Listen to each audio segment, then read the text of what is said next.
Yeah. Ready to go. Hi. Well, welcome to our first webinar of this academic year. For those of you who don't know me, I'm Joan Roberts, and I'm manager of the School Health Research Network.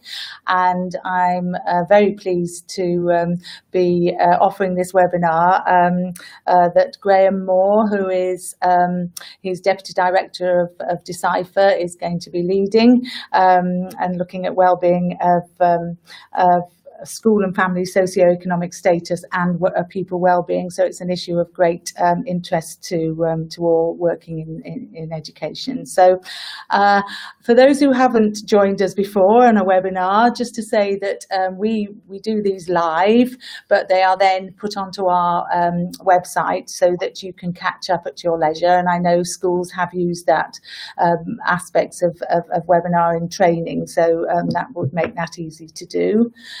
We've got a range of people who've joined us, the people from our network schools, from Healthy Schools staff, there's National Quality Award staff, and people from the Children's Commissioner office. So welcome to everybody. It's slightly changed the webinar layout since you last joined us, and I have it from a very good authority of Mike, who helps us with these, that it's an easier system. You'll look above where you see our slides and a picture of me and Graham, and there's a little green button with a question mark on it. And all you have to do to be able to type in a question is to press that button. You can do that at any point during our Graham's presentation, but then what we'll do is we'll save the questions and then answer them all in the discussion at the end of his presentation. So I think that's as probably, I think those are the details. The one thing I will say is that, as always, we will be, when this webinar is finished, Cheryl will send out a research brief to accompany this presentation, so you'll have that as a copy as well. So on to the main event, and Graham, thank you so much for joining us, and we look forward to hear what you're going to be telling us. Okay, thanks, Jane. So what do we do to make the presentation come up? You should just move on. Yeah, is that right? Or just press on there. Great. Oh, okay. You've got, yeah, okay. Wouldn't be the first time I've had technical difficulties during a teaching session today. Oh dear. Yes, I didn't mention Graham was a lecturer as well. Okay, so most of you are probably aware, but the School Health Research Network was established in 2013. Initially, we recruited schools via the Health, Behaviour and School Age Children survey, which is a survey that's happened every 4 years in Wales for the past 20 or 30 years. In 2013, we collected data from about 9,000 pupils in 82 schools. And at that point, 67 schools joined the network.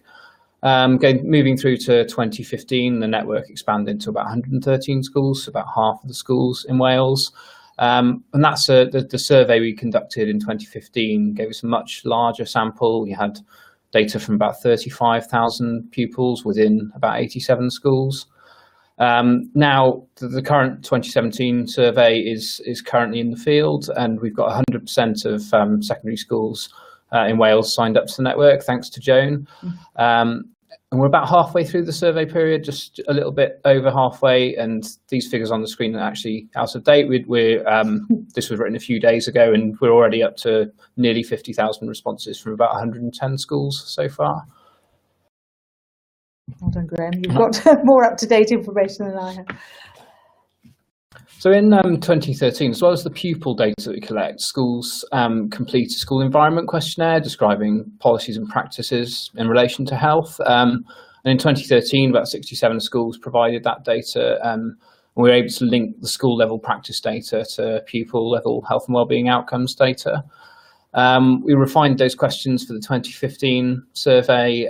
We had about 100 schools take part in who completed the environment survey that time round, and we've just been through the process of refining that questionnaire again, and we're hoping that all secondary schools in Wales will complete that survey for us this time round. Yes, we echo that. So there are various uses for the data. Most of you are probably aware that we provide network schools with kind of feedback on the health and well-being of pupils within their schools, benchmarked against national averages. The large data set that this generates is also really useful for kind of national monitoring purposes. So for providing national level information on things like prevalence of e-cigarette use, prevalence of various health and well-being related outcomes, and also for research purposes. It's the latter of these I'll be talking about primarily today. So from the 2013 data, when Churn data were collected as part of health behaviour in school-aged children survey, there are a number of kind of key publications I'll talk through very briefly. The main one that I'll focus on today is the fourth of these. The first paper we published just looked at variability in school health practices across Wales. And this kind of indicated there's some practices that are really consistent across schools. So all schools have things like anti-bullying policies. Pretty much all schools report practices like promoting healthy foods in their school canteen. But there are other areas of health and wellbeing policy and practice that tended to be quite variable. So things like the coverage of school food policy, number of year groups receiving sex and relationships education. And overall, we kind of typically saw that sort of volume of health improvement activity was quite strongly associated with the extent to which kind of senior management within schools kind of prioritised health and well-being. We also saw at that stage a slight trend towards kind of more health improvement activity, a greater focus on health improvement in more deprived schools.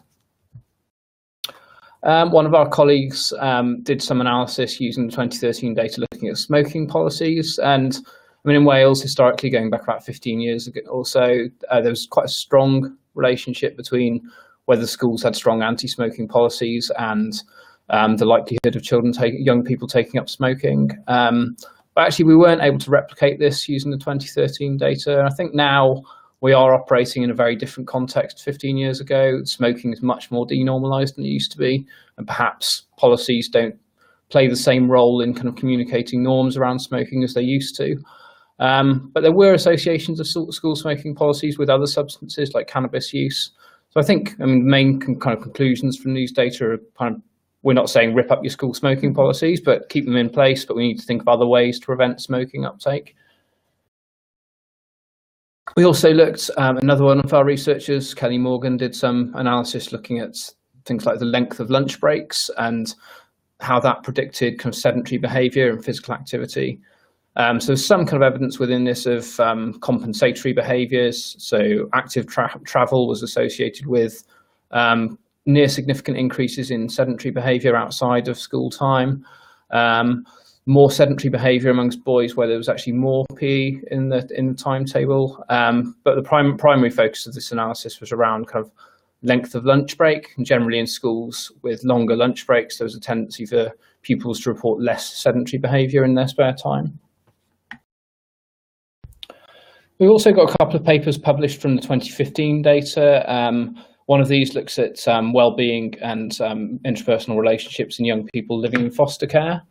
And another focuses on kind of prevalence rates for e-cigarette use throughout Wales using the 2015 data. A couple more papers in press at the moment, one focusing on school level associations between health improvement activities and educational attainment outcomes at key stages 3 and 4, and that's recently been accepted in health education and behaviour. So I'm sure there'll be a webinar on that one later on as well. So when will we know when that will be?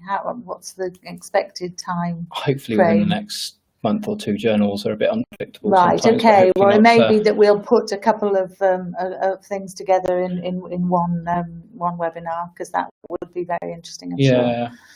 And Honor Young, another one of our researchers, has led some analysis on sex and relationships education in schools and variability in sexual health outcomes according to who delivers sex education, so whether it's delivered by teachers or by outside agencies.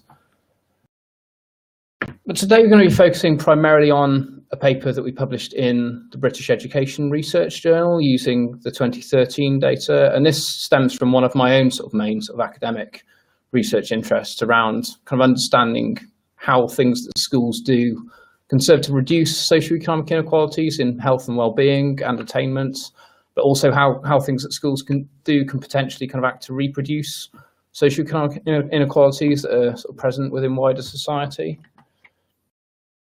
And this followed on from some earlier analyses we did using the 2009 data that were published a couple of years earlier in the Journal of School Health. And this looked at how kind of health and well-being outcomes, so substance use, diet, physical activity, varied according to school composition, so the percentage of children within a school entitled to free school meals, and family affluence, measured using a kind of standard family affluence scale, and also the interaction between those different kind of socioeconomic influences in predicting those behaviours. Essentially, we found that school and family level socioeconomic status were independently associated with a broad range of health behaviours, and young people from poorer backgrounds had poorer health behaviours overall. But independent of that, independent of their own family socioeconomic status, young people attending schools with poorer overall intakes also had poorer health behaviours.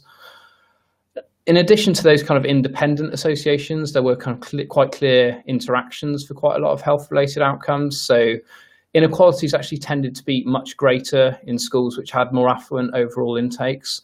And the kind of benefits of attending a more affluent school in terms of health outcomes tended to be limited to more affluent pupils. So overall, children from poorer families tended to do less well in terms of health behaviours, regardless of which schools they went to, whereas pupils from more affluent backgrounds tended to do better if they were going to more affluent schools. So we extended that analysis in 2013, kind of looking at those independent and interacting associations of socioeconomic status, extending the analysis looking to a broader range of outcomes, including cannabis use, subjective well-being, and also self-rated health.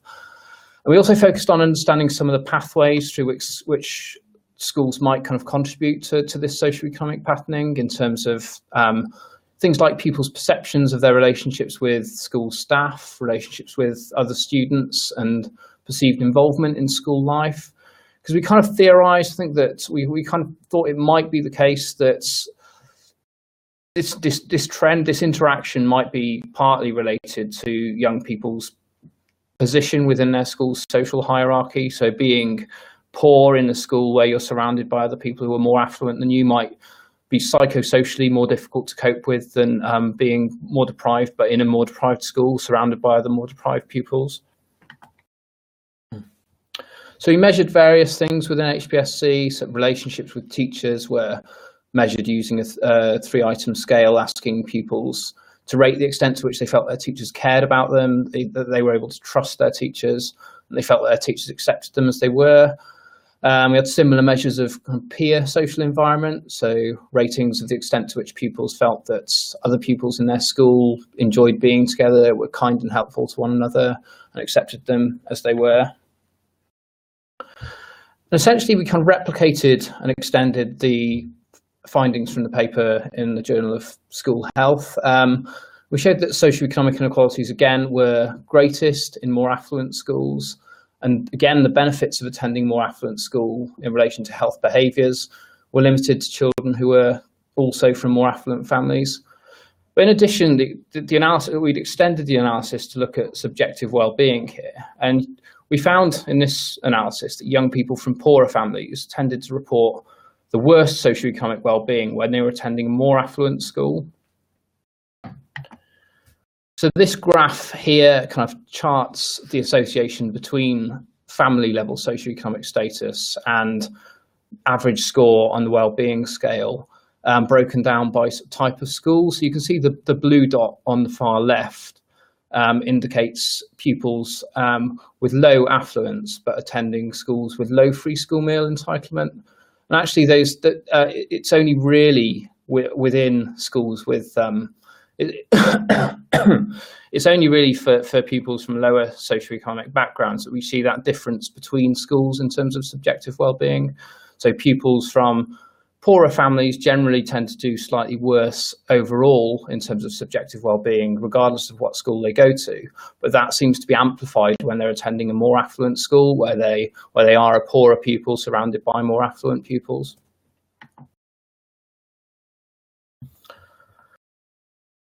So I mentioned we had quite a lot of measures of things like perceived quality of relationships with teachers and with peers, and we saw extremely kind of strong and consistent associations between pupils' perceptions of the quality of their relationship with their teacher and all of the health outcomes that we measured, except for physical activity. So for dietary measures, for all substance use, so alcohol, cannabis use, smoking, subjective well-being and self-rated health, all of those things were associated with the perceived quality of pupils' relationships with their teachers. We also saw associations of the connectedness to other pupils within the school environment with health-related outcomes other than substance use.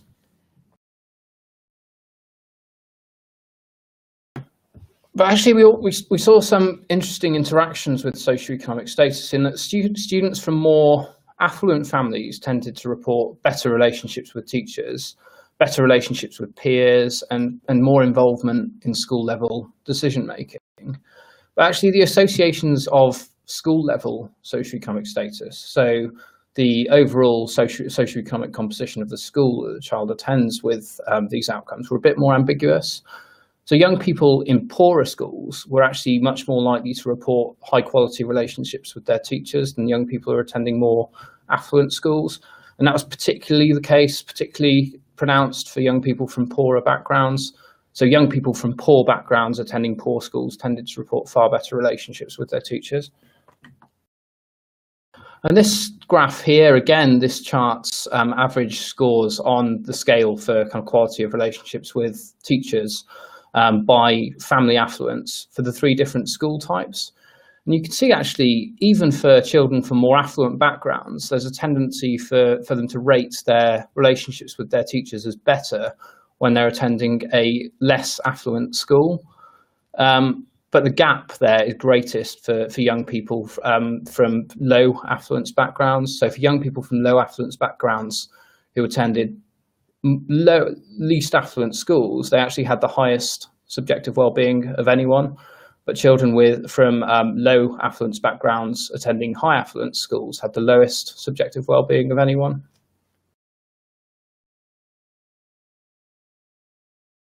And we found in our kind of final analytical models that, after adjusting for what young people told us about their relationships with school staff, the interaction effects that we'd seen in our models between school and family level socioeconomic status in predicting subjective well-being were reduced substantially. They became non-significant, which kind of suggests that tendency for poor well-being for poorer pupils in more affluent schools is potentially attributable to that tendency for better quality relationships, better quality kind of teacher-student interactions within those schools. We also saw that the associations of school-level free school meal entitlement, after we adjusted for teacher relationships, those associations slightly increased. So that kind of suggests that inequalities between schools in terms of substance use are possibly actually less wide than they would be were it not for the relatively good student-staff relationships in poorer schools.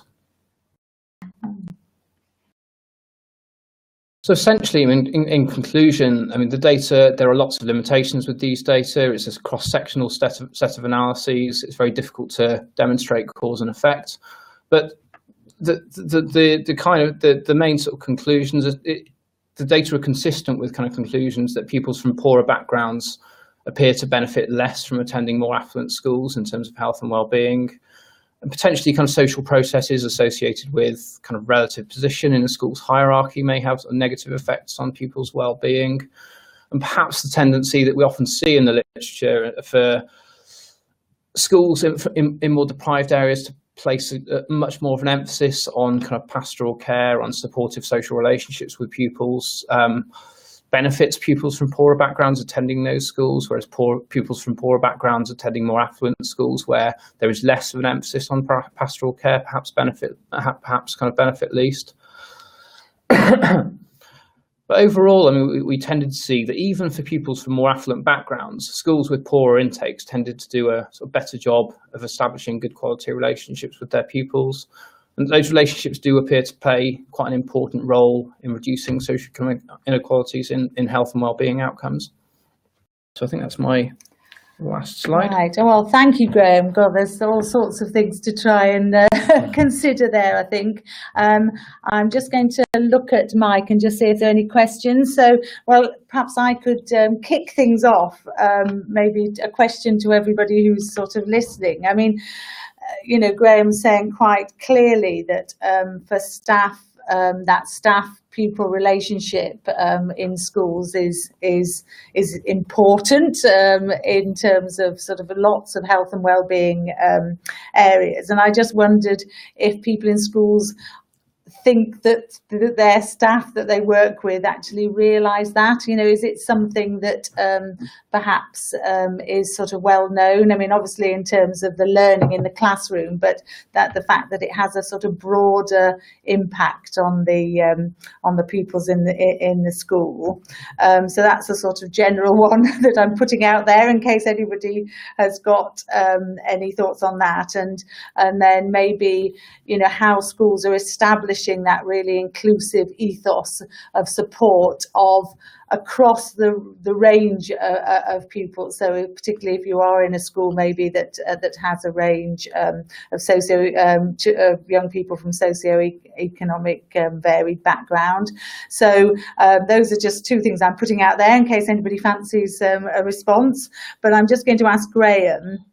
I know, and you've said that this is an area of particular interest of yours, looking at sort of health inequalities within schools. So I just wondered what, you know, how you would like to develop. You've said, you know, we know that the network, that the more and more people young people are answering the survey and getting that. But I just wondered if you had a thought on sort of, you know, 2 years' time, 4 years' time, whatever. Well, I think in terms of taking some of this research forward, I think the fact that we've now got much bigger samples is really helpful. And the fact that this year we're, for the first time, asking young people to consent to providing providing their names so that we can follow individuals up over time.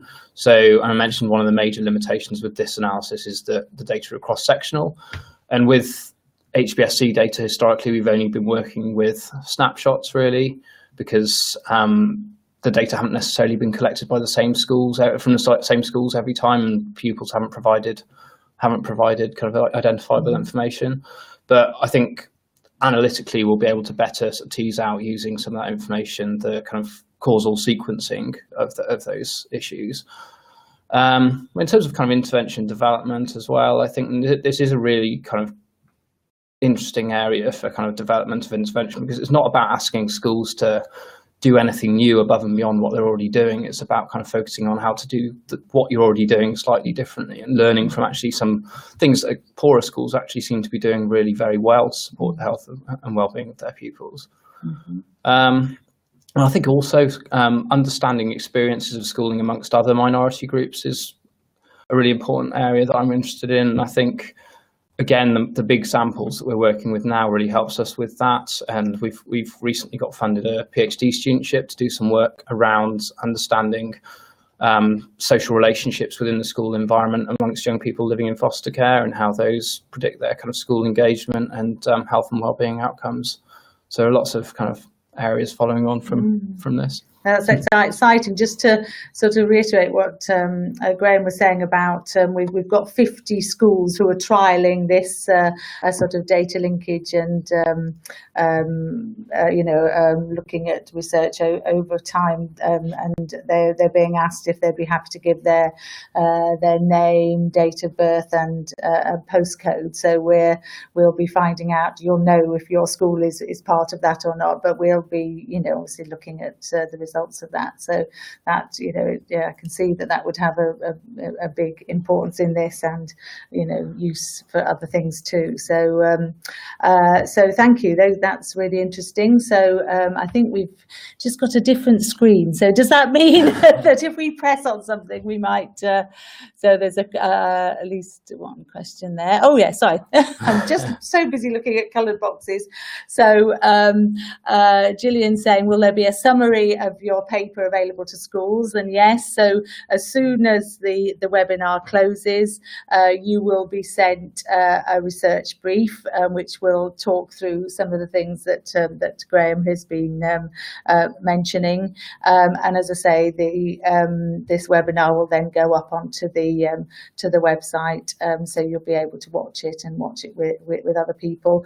I mean, that if you have any queries as a result of this, you can always email me, and I can pass that on to Graham anyway. So I think that would be a sort of interesting, always happy with a sort of dialogue really to talk through any of those. So I don't know if there's, I think maybe perhaps the best thing would be if I just do a little bit of network news, but please, if you've got any questions that this has raised in your mind, then you can certainly ask those. But in the meantime, I will just take you through. It's too good an opportunity to miss, just to sort of let you know how what network news there is. No, I'm sorry.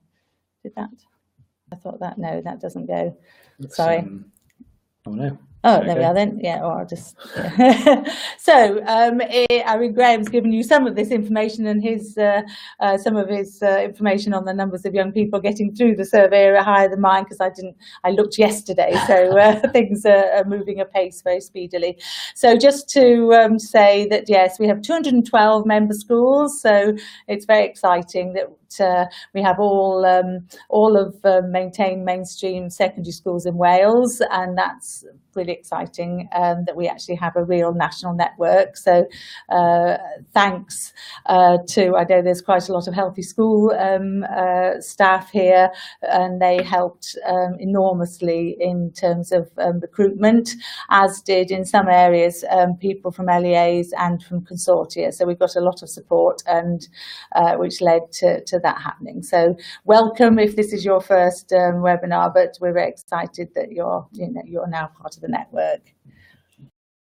So just to reiterate really what Graham said, at the moment you're some of you, and it's now 110 schools are already running the survey or have completed the survey. So some, it was open for the whole of the term to allow schools flexibility as to when they wanted to timetable the survey into what is always a busy time. And I'd put 45,000, but it's nearer 50,000 now. So students have done the survey. There are other schools, about another 100 or so schools that are registered and have either planned the dates that they're going to do it or are planning for completion by December the 21st. And just a little reminder, that isn't the last day of term, it's the second to last day of term, because we felt on the last day of term maybe that wouldn't be the focus of young people really to be filling out a survey. So do get in touch if you have any queries, but a huge thank you to you all, because not only does that benefit your school in terms of you getting your data, but it really does benefit potentially the whole of Wales and then sort of beyond really with the findings from research. Just a little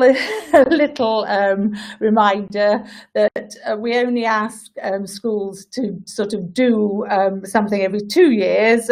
We offer other things, and we love it when you join us, but what we do ask of you is that you do your student survey in the autumn term, so that will finish by just before Christmas, and then we're asking that you will fill out one school environment questionnaire for the school, and that will be sent to you by the 15th of January, and we'll give you until Monday the 5th of February to have completed that. There's one questionnaire for the school, and that we will send to our link person, but it doesn't mean to say they have to answer everything. So there'll be questions maybe on physical activity that somebody in the PE department might be more able to answer more speedily. So it's a paper copy, and that allows sharing the task, and it's not that you have to do it in one go. It can be completed over those 3 weeks. And just to reiterate what Mike in a school in Flintshire did say, which was that he'd found it a really useful audit tool, and that was echoed by a few other people, just to say what were the health and wellbeing activities, just to let you really focus on what was going on in the school in terms of health and wellbeing. Just another thing, actually, these have been in the latest newsletter, which we sent earlier this term, but I just would like to just remind you, so we've got 2 more webinars coming up next term, and that's one we're looking at. The topic is energy drinks on Wednesday the 7th of February, and then Thursday the 22nd of March. Certainly there may be sort of things that we want to talk about in terms of using your data and suggestions. We ran a webinar last time you were getting data, and we can give you some of that information, but also the paper that Graham was talking about, which is looking at SRE in schools. And then the same three summer events, one in South, one in West, and one in North Wales, and those are happening between the 12th of June and the 20th of June. And that is a time that schools are saying they're a little bit less busy than normal, but I know that's a very minuscule amount, but that seems to be the best time. So we'd really love to see you all there. So there's a question, I think, that's just arrived. Okay, so this is so Gillian has said that the school environment questionnaire has more questions this year that will help Graham take this work on inequalities research forward. So that's that's great. So that's you heard this here first. So thanks, Gillian. So yeah, that's so I think obviously with the greater focus on health and well-being for you all, I think those that will be helpful for you to consider that. And then if I've still got sign out. Is that my last slide? Maybe that's my last slide. Yes, that is my last slide. So I just want to thank you all for joining us. As I say, if you've got any queries that you want to put to us when you've had a moment, then do get in touch. But thank you so much, and so we will see you all hopefully, or hear you all on the in February. But all the best for the survey, and we'll say goodbye now. And thank you, Graham. Thank you.